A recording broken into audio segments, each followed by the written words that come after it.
In a quiet East Baltimore brownstone that had seen better days, lived Jeremiah Grace. He was a black man with warm, knowing eyes and a back that spoke of years of quiet strength.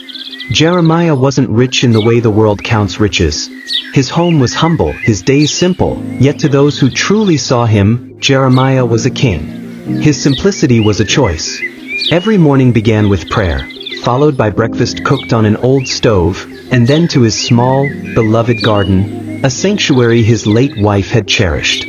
He lived frugally, but behind the worn covers of his scripture, Jeremiah possessed a subtle, sharp mind for business. He'd often make hushed, infrequent calls to friends far away, a trusted contact in Ghana, a savvy cousin navigating Texas oil shares, a brilliant former student now soaring in the tech world. He was quietly weaving an unseen tapestry of security, building a legacy of prudence and long-term vision, preparing for a future he measured not in possessions, but in purpose. His life had been full, yet marked by early loss. Married once, widowed too soon, with no children, he'd settled into a gentle rhythm of self-sufficiency. 27 years ago, on a rainy swept day, Jeremiah went to church to pray. When he opened the creaking door of the church, he found a pale, fragile baby, no more than 7 months old, abandoned on the front pew. Her hair was a tangled halo, her eyes wide and silent. She had no name, but in the quiet of the empty nave, he named her Ayanna. And in time, she would call him Daddy. Jeremiah took her in without a moment's hesitation. He saw the faint bruises, the fragile thinness, the deep primal need in her silent gaze, and offered the one thing no one else ever had, a sanctuary of unwavering safety. He didn't care that she was white or what the neighbors whispered. He simply fed her, clothed her, nursed her through fevers and nightmares, whispering prayers and soft lullabies over her pillow every single night. She grew not just in stature, but wrapped in a love that never demanded applause, a warmth that simply was. When she was 7, sitting cross-legged on his worn rug, he gently told her the story of her arrival. Her small hand gripped his, and though she'd never call him Dad at school, when the world wasn't watching, she'd hug him tight and whisper, "I love you, old man." A phrase he would forever cherish, unaware it held the last pure echo of her unburdened heart, before the world began to sculpt her. Years passed, and Ayanna blossomed into a woman, fiercely intelligent, sharp-tongued, and charismatic. Yet, beneath the vibrant exterior lay an unconscious wound from her initial abandonment, a raw need to prove her own strength, to be seen as self-made. This propelled her, with relentless ambition, to build a formidable brand, an empire, off a carefully curated narrative, the orphan who made it. On talk shows, podcasts, and through her skincare line, Raw Revival, she told the world a story of pure self-reliance, of how she escaped the system, how she pulled herself up from nothing. Her book, Dirt to Diamond, My Rise from Nothing, became a bestseller, a testament to her fabricated triumph, a narrative she had meticulously, perhaps desperately, woven around herself. Jeremiah watched her ascent quietly, not with anger, but with a deep, paternal sadness. He saw the subtle shifts in her posture, the way her eyes, once openly warm, now reflected the glare of studio lights, carefully guarded. His name was never mentioned. Not in the book. Not in the interviews. Not even in the dedication page. Ayanna, in her burgeoning fame, had convinced herself that it was her struggle, her unique resilience, her innate drive that truly forged her path. Jeremiah, in her public narrative, became merely a background figure, a stepping stone, a detail she needed to gracefully omit for the sake of her brand's authenticity. The erasure wasn't a sudden, malicious act. It was a slow, deliberate act of psychological distancing, a coping mechanism to avoid confronting the uncomfortable truth of her profound dependency and the true source of her salvation. When Ayanna made her first million, she grandly offered to renovate the old brownstone. "Let me give back," she declared, with a practiced magnanimity. "You deserve something modern, something worthy." What she truly meant was something she wouldn't be embarrassed by, something that fit her polished, new aesthetic. Jeremiah, ever trusting, allowed it. She paid for lavish renovations and convinced him to sign joint ownership for cleaner paperwork and tax reasons. "It's still yours, Daddy," she'd insisted, her gaze unwavering. He signed, unknowingly handing over the deed to his past, his present, and his quiet legacy, trusting her completely as he always had. Soon, the house transformed into a set. Photo shoots, brand meetings, and a constant stream of celebrities flowed through its once sacred, quiet rooms. Jeremiah, in his old slippers, occasionally came downstairs, a picture of unassuming calm, offering tea to her important guests. Ayana's patience wore thin, her carefully constructed professional persona clashing violently with his simple, unadorned presence. One afternoon, during a critical shoot for a major magazine, she snapped, her voice sharp and brittle. "Can you not be in the photos? It throws the aesthetic off." The word aesthetic hung in the air, a cold, clinical blade through the heart of their shared history. It stung more than any silence ever could. It got worse. One day, while filming a high-profile documentary about her brand, Jeremiah, barefoot and humming an old hymn, inadvertently appeared in the background, crossing the living room. The director paused the shoot. And Ayana, in front of her entire crew, lights, and a camera that captured every nuanced tremor of her disdain, rolled her eyes and muttered, loud enough to be heard by everyone present, "He's not even my real dad. He's just someone from my childhood." He heard her. Every word, every dismissive inflection. A lifetime of quiet sacrifice, of unconditional love, condensed into a casual, cutting dismissal. He didn't speak. He simply turned, his back perhaps a little straighter, a little more rigid than usual, and walked upstairs. His heart, long prepared for her ultimate divergence, for this final, profound disillusionment, finally severed its last tether. 3 months later, on a beautiful Friday morning, eviction papers, stark and unfeeling, were delivered to him, signed by Ayana's legal team. Technically, she had the right. The house was now solely under her company's name. Jeremiah had no deed left in his name. She had kicked him out of the only home he'd ever known. Out of her life. Out of her meticulously crafted story. He packed his small, worn suitcase. A premonition of this very moment, this necessary withdrawal, had always rested in his quiet foresight. He left quietly. No goodbyes. No confrontation. There was nothing left to say. Her actions had spoken a final, devastating truth. After 5 years, Ayana returned to the old brownstone. The house was covered with dust and a shadow of itself. Neither she nor anyone else had been inside it since Jeremiah left. The house was still. It had once been vibrantly alive, humming with gospel on Sunday mornings, buzzing with the scent of burnt toast and easy laughter, filled with the comforting aromas of incense, lavender oil, and old wood. But now it echoed, a hollow, mournful sound, like it was grieving a profound loss. Ayana walked through each room, not as a triumphant owner, but as someone who had violently severed a vital connection, now adrift in a museum of her own forgotten memories. She moved slowly, initially with a flicker of defiance, a lingering whisper of self-justification. But then each artifact she encountered began to chip away at her carefully constructed defenses. In the hallway, a faded pencil mark on the wall, Jeremiah's careful measure of her height, year after year. 5'3", he'd beamed once, his eyes full of pride. "That's taller than my sister ever got." She used to laugh at that. She touched the pencil line, and her hand trembled. A hairline crack appeared in her perfectly polished facade. In the living room, The armchair sat facing the window. His chair, always slightly tilted, as if he were listening to something the rest of the world couldn't hear. Scripture books stacked beside it, remote wrapped in plastic. She sat in it, slowly. And in that moment, the carefully built walls of her denial began to crumble entirely. The silence wasn't just absence, it was a deafening indictment. Each memory, unbidden, was a shard, cutting through her carefully constructed justifications.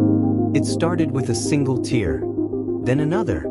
Then her whole body buckled, the years of suppressed guilt finally gaining a crushing weight that brought her to her knees. Her sobs were small at first, but soon they came from a place deeper than the chest, a cavern of buried pain. Somewhere old, somewhere buried. The vulnerable girl she used to be, finally clawing through the hardened, defensive woman she had become. "I'm sorry," she choked, whispering into the worn cushions. "Dad, I'm so sorry." But apologies mean very little to empty rooms. And that was her curse. She had waited too long to say the one thing that could not be posted, printed, or performed, the one thing her heart now screamed, "Thank you." Meanwhile, what Ayanna didn't know was the true extent of Jeremiah's unseen tapestry. He had been quietly investing since his 30s, his frugality and keen eye for opportunity building a fortune far beyond her understanding, far beyond the public's perception. The friend in Ghana had indeed given him fertile land, which had quietly appreciated. His cousin had guided his shrewd investments in Texas oil shares. And the former student, a brilliant tech pioneer, had gifted him significant equity in a burgeoning firm that had soared. Jeremiah Grace, the quiet, humble man from East Baltimore, was worth $5 million, a king in every sense of the word. His original will, written years ago in trembling cursive, had indeed left it all to Ayanna Grace, his beloved adopted daughter. But after that moment, after the humiliation, after the systematic erasure, he rewrote the will. Jeremiah had reconnected with his only niece, Nia, years earlier, perhaps subtly prompted by Ayanna's growing distance and the gnawing feeling of a need for genuine family connection. Nia, grounded and observant, had stayed in touch, visited him almost 3 times a week, respecting the quiet integrity that Ayanna had scorned. Jeremiah, seeing Nia's unwavering loyalty, her genuine heart, and her quiet dignity, made a new choice for his legacy. He gave Nia the future. The rest of his fortune went to building homes for black and white foster children, a foundation he named the Grace Foundation. Ayanna received nothing. The next morning, stripped of her pride and her carefully constructed identity, Ayanna went searching. Not online, not through agents, but by foot. She rode the 38 bus, walked down familiar roads she hadn't seen in years, visited the church where he used to clean the floors on Saturdays. She found Nia at a bustling market in Peckham, a place that felt a million miles from the polished sets of her fame.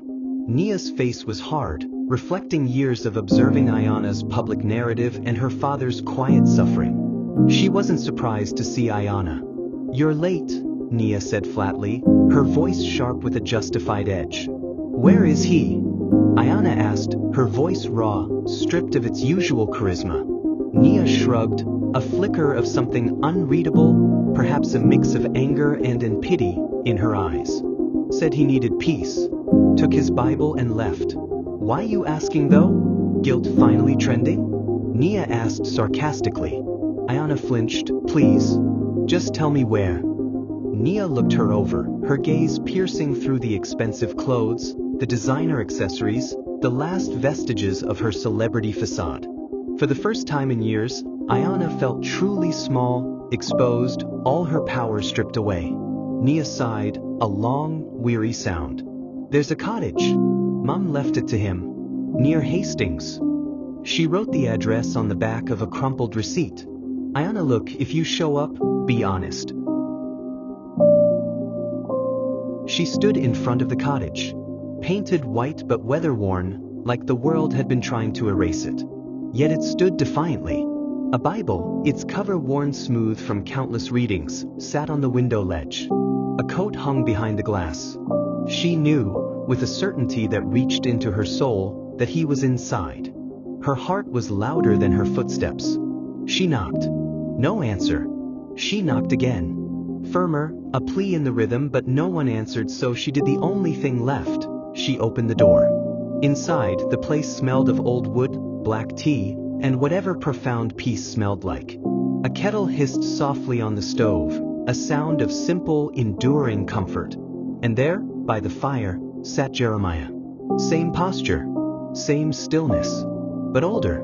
Not just in age, but in something deeper, as if the disappointments had settled into his very bones, forging an even profounder wisdom. He didn't look up.